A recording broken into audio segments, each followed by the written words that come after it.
How to use OneTrust. So basically a short tutorial with another short explanation on what OneTrust is.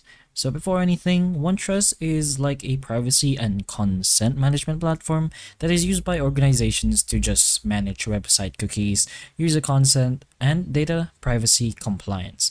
It pretty much helps businesses follow regulations like the GDPR and the CCPA by displaying cookie banners and giving visitors control over how their data is collected. Companies typically use this website or this tool to scan websites for trackers, categorize cookies, and pretty much automatically block scripts until users give consent.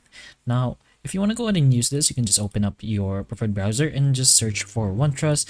You can take a look at a demo over here. You can watch a demo, or you could request for a demo. You could also talk to sales to get yourself a plan on how to get yourself a OneTrust plan.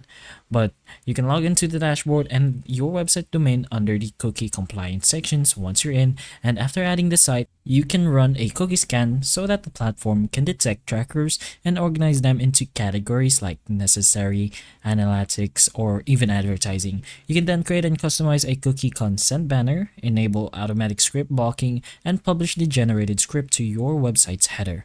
And once installed, OneTrust will show the consent banner to visitors and record their choices for compliance reporting.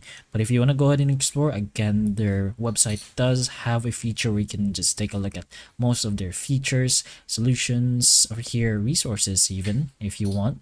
It's usually over here, the training, support, and self-service resources. But hopefully the information of this video can still help you, and if it can, please like and subscribe for more videos like this, and that's all.